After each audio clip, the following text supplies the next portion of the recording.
Hai anak-anak hebat dan cerdas, jumpa lagi dengan Ibu di tema 5, subtema 3, muatan pelajaran PPKN untuk kelas 2 SD. Anak-anak hebat dan cerdas, pernahkah kamu bermusyawarah? Mengapa musyawarah itu penting untuk dilakukan? Untuk mengetahui jawabannya, mari kita mulai pelajaran kita kali ini. Penny, Edo, Udin, Lani, dan Dayu satu kelas. Sebelum bermain, kelompok ini selalu bermusyawarah, seperti memilih permainan yang akan dilakukan. Bagaimana kalau bermain bola kasti? Baiklah teman-teman, kali ini bermain bola kasti. Setuju? Nah sekarang kita jawab pertanyaan berikut.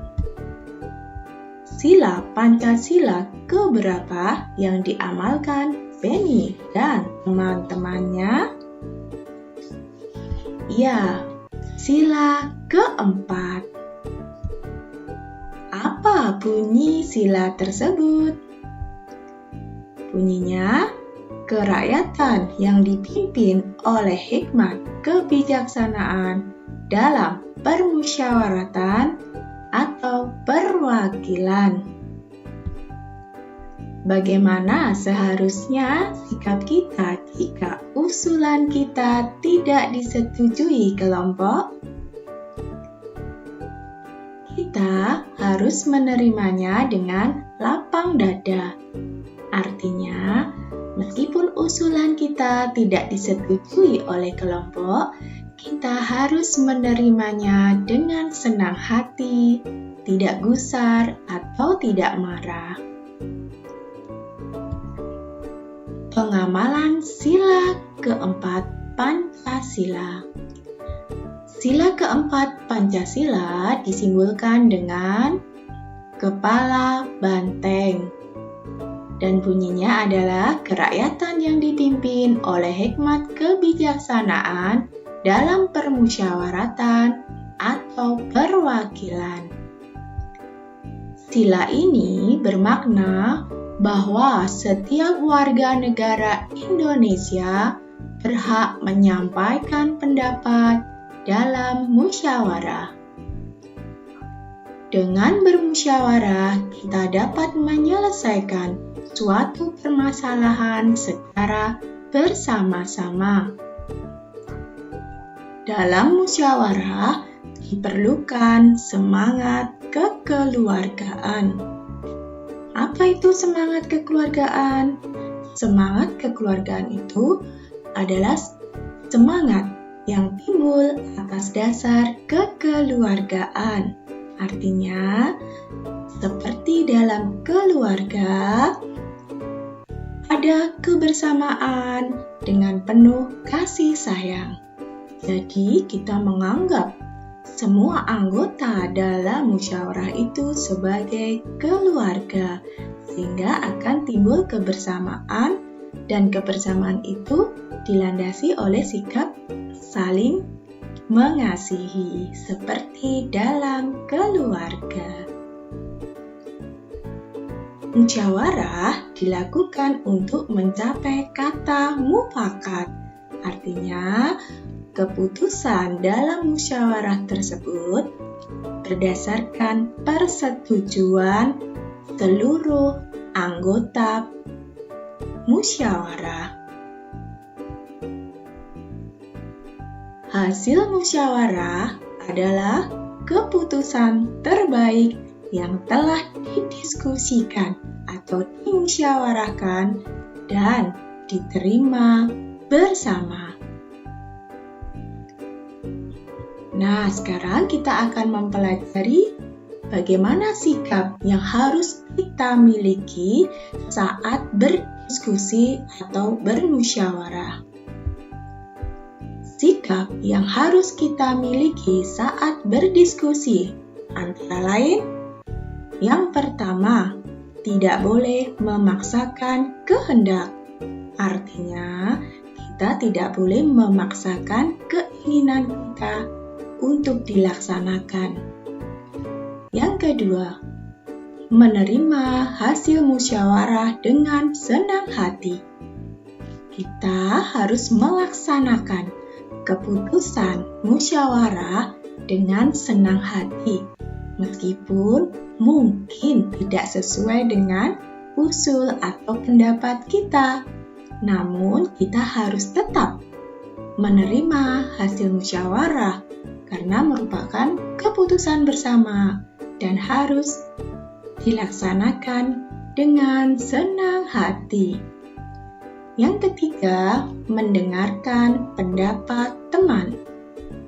Yang keempat, tidak memotong kata-kata teman saat bermusyawarah. Yang kelima, menggunakan kata yang santun saat memberi pendapat.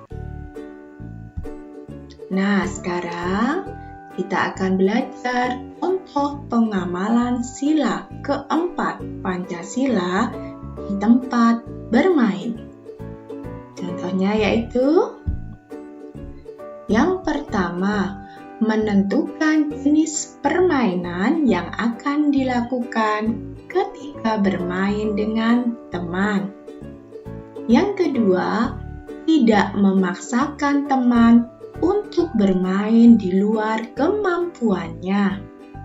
Yang ketiga, menyelesaikan permasalahan ketika bermain dengan cara yang bijaksana. Artinya, cara yang penuh kehati-hatian dalam menyelesaikan masalah, sehingga keputusan yang diambil merupakan keputusan yang terbaik. Yang keempat, bermusyawarah tentang strategi atau cara dalam bermain agar memperoleh kemenangan. Nah, berikut adalah contoh pengamalan sila keempat Pancasila di sekolah.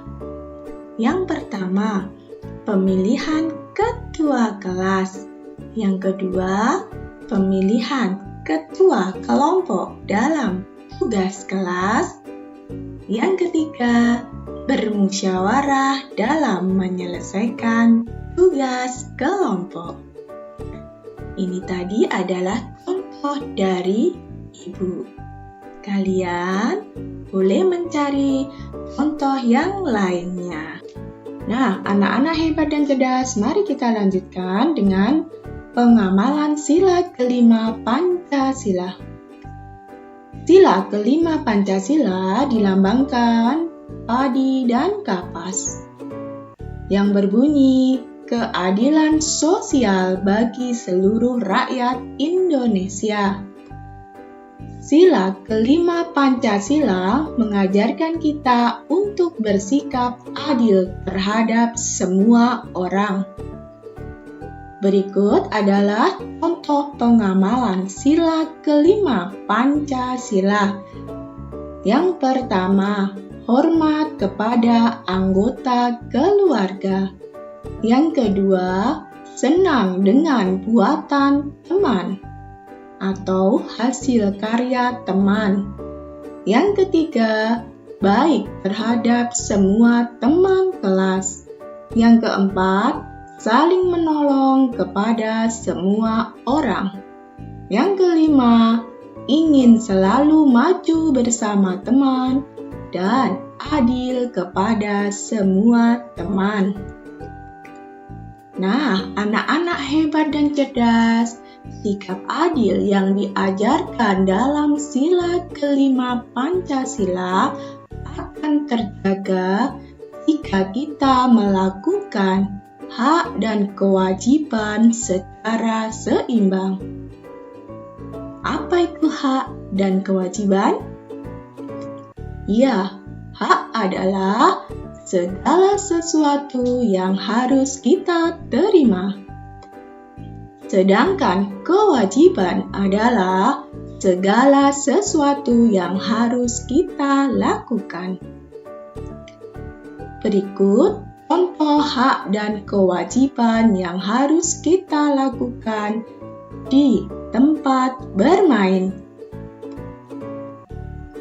Nah, anak-anak hebat dan cerdas, apabila kita sudah menerima hak menggunakan fasilitas bermain di taman, maka kita mempunyai kewajiban atau hal yang harus kita lakukan adalah merawat dan menjaga fasilitas di taman agar tidak rusak. Contoh yang lainnya, setelah kita menerima hak mendapatkan tempat bermain yang bersih, maka kewajiban atau hal yang harus kita lakukan adalah membuang sampah pada tempat sampah. Sebagai bahan refleksi kalian, apakah kalian sudah melaksanakan sila keempat dan kelima di tempat bermain dengan baik? Demikian anak-anak hebat dan cerdas pembelajaran kita kali ini.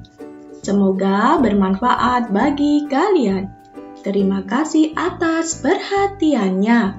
Salam sehat, tetap semangat.